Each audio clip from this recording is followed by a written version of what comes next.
Very very good morning friends, CK Sai English में आपका स्वागत है। जैसा कि दोस्तों इस बार वीडियो में थोड़ा सा डिले हो गया, इसके लिए मैं वेरी वेरी सॉरी, इसके लिए माफ़ी चाहता हूं। और दोस्तों जैसा कि पार्ट 1 और पार्ट 2 को आप देख चुके हैं, अगर आप इस यूट्यूब चैनल पे पहली बार आए हैं तो पिछले वीडियो पार्ट 1 और पार्ट 2 को देख लीजिए, और ये जो हमारा पार्ट 3 है इस वीडियो को देखिए और अपनी प्रतिक्रिया कमेंट बॉक्स में ज़रूर बताइए। और दोस्तों वीडियो को दोस्तों के साथ शेयर कीजिए, अगर आपको ये वीडियो अच्छा लगता है कि तो दोस्तों के साथ ज़रूर साझा कीजिए और चैनल को सब्सक्राइब कीजिए। इसी तरह आपका जो लाइक कमेंट और आपका जो प्यार है हमें उत्साहित करता है, हमें वो ऊर्जा प्रदान करता है कि हम रेगुलर वे में आपको वीडियो बना पाते हैं।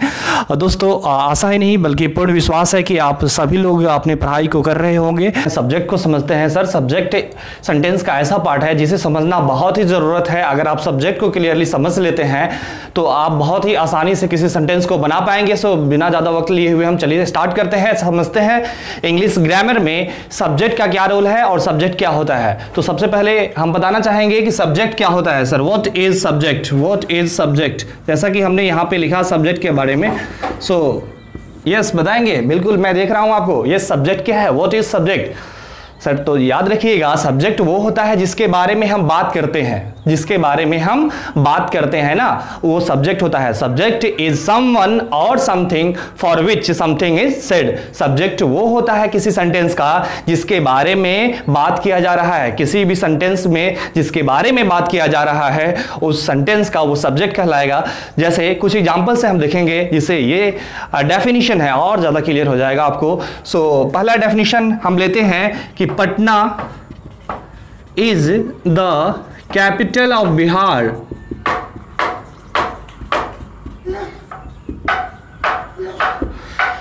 सो आप बताएंगे सर सब्जेक्ट कौन है इसमें। सर आपने हमने जैसा आपको बताया है कि जिसके बारे में हम बात करते हैं, जिसके बारे में हम बात कर रहे हो सेंटेंस में, वो सेंटेंस का सब्जेक्ट कहलाता है। और हम यहां किसके बारे में बात कर रहे हैं, we are talking about Patna. Okay, and what we are talking about Patna, क्या बात कर रहे हैं हम, तो पटना के बारे में हम बात कर रहे हैं कि पटना कैपिटल है। Okay, Patna is the capital of Bihar. So we are talking about Patna, और जिस सेंटेंस में जिसके बारे में बात किया जाता है वो सेंटेंस का सब्जेक्ट होता है। जैसे मैं बोलूं कि Mohan is going to school, Mohan is going to school. इस सेंटेंस में स्कूल जाने का काम कौन कर रहा है, अर्थात किसके बारे में हम बात कर रहे हैं, तो आप बोलेंगे सर मोहन के बारे में बात कर रहे हैं। तो मोहन क्या हो गया सर, सब्जेक्ट हो गया। Very good. ओके, मैंने वहीं पे नेक्स्ट सेंटेंस लिखा Muzaffarpur, Muzaffarpur is famous for lychee. Muzaffarpur is famous for lychee. So we are talking about Muzaffarpur. Okay, Muzaffarpur is famous for what, so Muzaffarpur is famous for lychee. सो यहां पर हम मुजफ्फरपुर के बारे में बात कर रहे हैं और मुजफ्फरपुर क्या हो गया सर, हमारा सब्जेक्ट हो गया। दोस्तों कुछ और एग्जांपल को देखते हैं जिससे ये और ज्यादा क्लियर हो जाएगा। जैसा कि हमने यहाँ पे लिखा है Rohit is a doctor, Rahul is a teacher, she is going to Delhi and the farmer of India are very hard working. So यहाँ पर हम किसके बारे में बात कर रहे हैं, इस फर्स्ट सेंटेंस में अगर हम देखें तो हम बात कर रहे हैं रोहित के बारे में कि डॉक्टर कौन है, वो इज डॉक्टर। तो आप बोलेंगे सर रोहित, रोहित के बारे में बात कर रहे हैं कि रोहित डॉक्टर है, और जिसके बारे में हम बात करते हैं वो क्या होता है, सब्जेक्ट होता है। तो यहाँ पर रोहित क्या है, सब्जेक्ट है। वैसे ही हम यहाँ पे किसके बारे में बात कर रहे हैं, we are talking about Rahul, और राहुल क्या है सर, तो राहुल टीचर है। तो हम किसके बारे में बात कर रहे हैं, राहुल के बारे में बात कर रहे हैं। तो राहुल क्या हो गया, हमारा सब्जेक्ट हो गया। Very good. यहाँ पे किसके बारे में बात कर रहे हैं, हम सी के बारे में बात कर रहे हैं कि सी इज गोइंग टू दिल्ली। कहाँ जा रही है, तो दिल्ली जा रही है, लेकिन कौन जा रही है, तो सी। हो सकता है कि नाम हमें कई बार पता नहीं हो, राइट। तो नाम के बदले ही, जैसे नाउन होता है ना, नाउन के बदले ही प्रोनाउन आता है, राइट। तो हम ये जो हमारा सब्जेक्ट है इंग्लिश ग्रामर में, सब्जेक्ट या तो नाउन या प्रोनाउन बनता है, या सब्जेक्ट नाउन बनेगा या प्रोनाउन बनेगा। कुछ देर बाद अभी देखेंगे इसको हम और डिटेल से। सो याद रखिएगा ये क्या हो गया, सब्जेक्ट हो गया, क्योंकि हम किसके बारे में बात कर रहे हैं, सी के बारे में बात कर रहे हैं, और सी एक प्रोनाउन है जो कि एक सब्जेक्ट हो गया हमारा, राइट।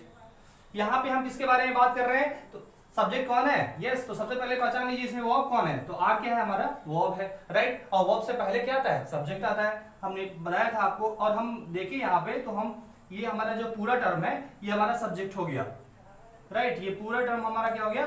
सब्जेक्ट हो गया, क्योंकि हम बात कर रहे हैं द फार्मर्स ऑफ इंडिया। हम सिर्फ किसान की बात नहीं, हम भारतीय किसान की बात कर रहे हैं। हम बोल रहे हैं the farmers of India, the farmers of India.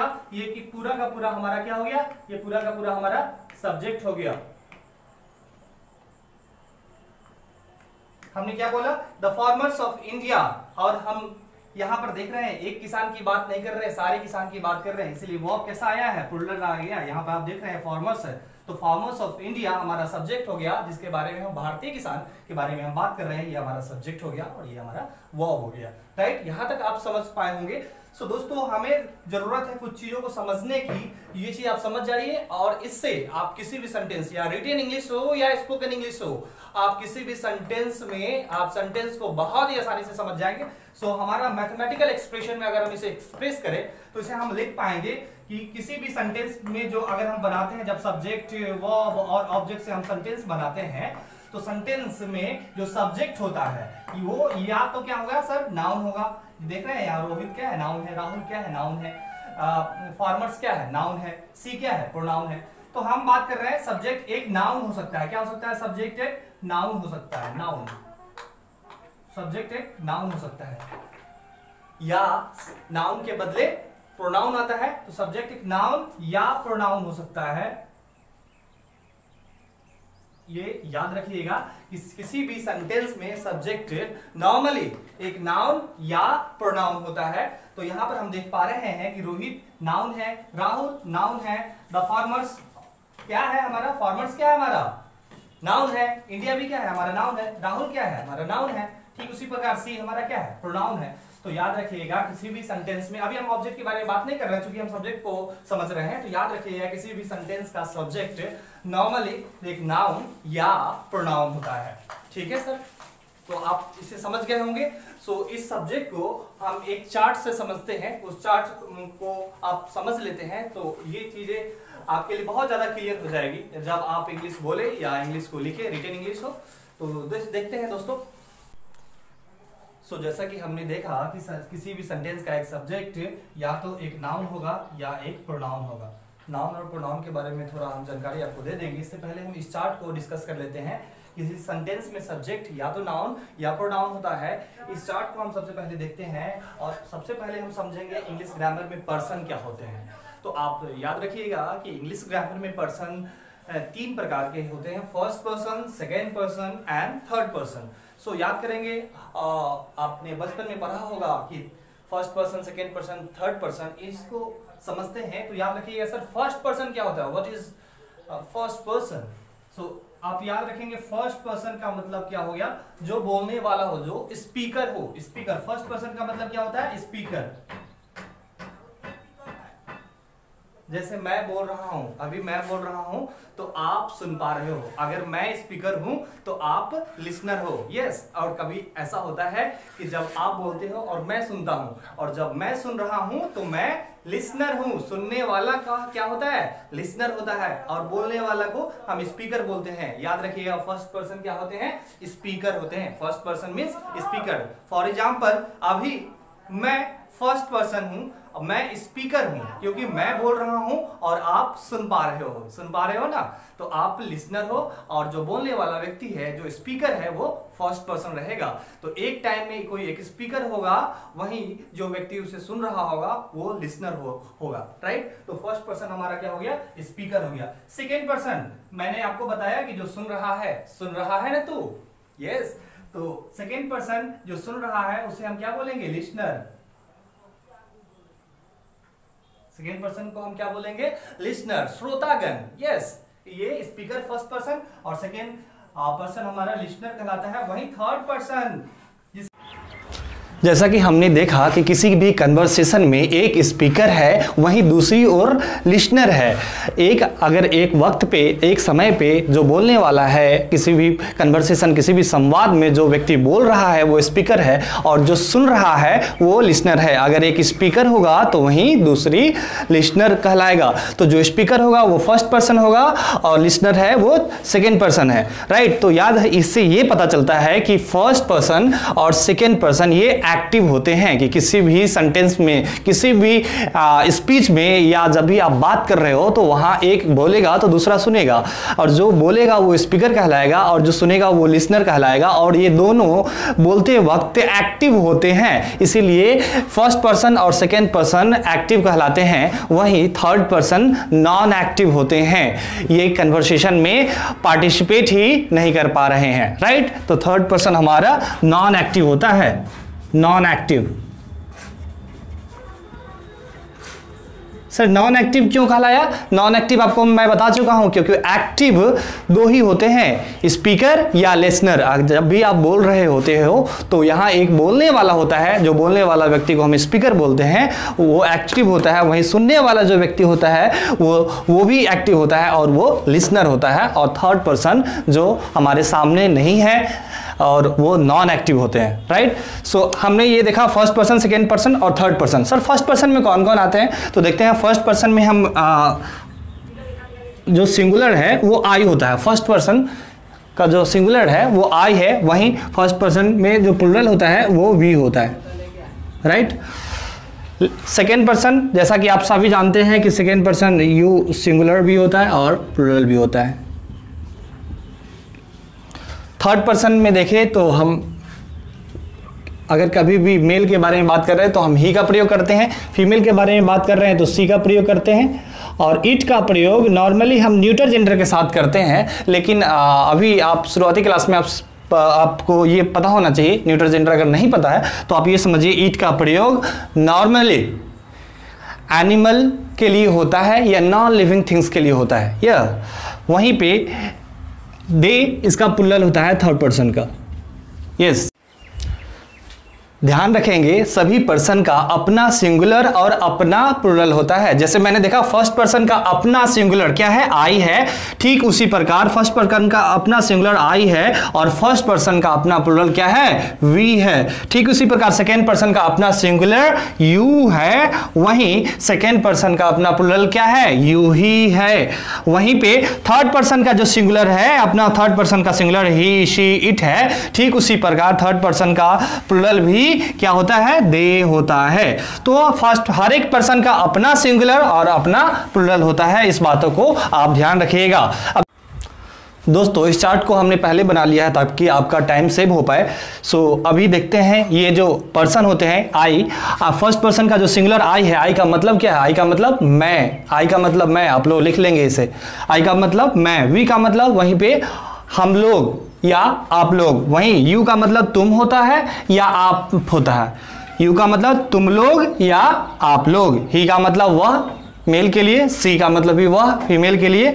It normally animals के लिए यूज होगा या नॉन लिविंग थिंग्स के लिए यूज होगा, राइट। वहीं दे का मतलब वे या वे लोग होता है, ठीक है। सो हमने पिछली क्लास में कुछ वर्ब्स को देखा था, बी के फॉर्म्स को, हैव के फॉर्म्स को और डू के फॉर्म्स को। और ये जो वर्ब है, अभी हम ये पढ़ रहे हैं सब्जेक्ट, इस सब्जेक्ट के साथ कौन सा वर्ब यूज करेंगे, इसीलिए हमने चार्ट बनाया है। क्योंकि लास्ट क्लास में जो हमने वर्ब के बारे में पढ़ाया था उसका एप्लीकेशन हम कैसे करते हैं, कैसे हम इन सब्जेक्ट के साथ कौन सा वर्ब यूज कर पाएंगे उसे समझते हैं। याद रखिएगा सर, जैसा कि हमने पढ़ा था कि बी का फर्स्ट फॉर्म क्या होता है? Is am are, second form was, were. वहीं पे हैव का फर्स्ट फॉर्म हैज, हैव और हैज, और सेकेंड फॉर्म हैड। वहीं डू का फर्स्ट फॉर्म डू और डज, और डिड क्या होता है? सेकेंड फॉर्म होता है। और हमने आपको यह भी बताया था लास्ट क्लास में कि जो first form of the verb होता है, फर्स्ट फॉर्म का जो वर्ब होता है वो प्रेजेंट टेंस में यूज होता है, प्रेजेंट टेंस में। यस, हमने आपको बताया था फर्स्ट फॉर्म ऑफ वर्ब जो है हमारा प्रेजेंट टेंस में यूज होता है। यस, इसे आप बचपन में V1 बोलते थे, हम इसे फर्स्ट फॉर्म ऑफ वर्ब बोल रहे हैं। फर्स्ट फॉर्म को हम प्रेजेंट में यूज करते हैं, वहीं सेकेंड फॉर्म ऑफ वर्ब को हम कहां यूज करेंगे? पास्ट टेंस में यूज करेंगे। तो जो भी फर्स्ट फॉर्म है वो प्रेजेंट टेंस में यूज होगा और जो सेकंड फॉर्म लिखा है वो पास्ट टेंस में यूज होगा। सो देखते हैं आई के साथ अगर हम प्रेजेंट टेंस में हेल्पिंग वर्ब यूज करेंगे तो कौन सा वर्ब यूज करेंगे। तो प्रेजेंट टेंस में आई के साथ आप जानते हैं कि आई के साथ प्रेजेंट टेंस में एम का प्रयोग होता है, राइट। वहीं आई के साथ अगर हम प्रेजेंट टेंस में बात करें तो कौन सा हेल्पिंग वर्ब हैव के फॉर्म में यूज होगा। तो हैव की फॉर्म की अगर बात करें, जैसा कि हमने इसका बात कर लिया प्रेजेंट का, अभी हम ये हैव की फॉर्म की प्रेजेंट की बात करें तो आई के साथ हैव का प्रयोग होता है। तो आई के साथ हैव का भी प्रयोग होता है, तो इसे आप याद रखेंगे। आई के साथ डू के फॉर्म में देखें तो डू या डज हो, तो याद रखेंगे आई के साथ डू का प्रयोग होता है, राइट। वहीं इसका अगर हम प्लुरल की बात करें तो वी के साथ हमारा जो फर्स्ट फॉर्म है बी का वो आर का प्रयोग करते हैं। वहीं पे वी के साथ हम हैव का भी प्रयोग करते हैं और वी के साथ हम डू का प्रयोग करते हैं। इस टेबल ये चार्ट है हमारा बहुत इंपॉर्टेंट है और ये बहुत ही बेसिक है, इसे तो आपको ध्यान में रखना होना ही चाहिए। अगर नहीं आपको पता है तो इन चीज़ों को ज़रूर आप समझ लीजिए।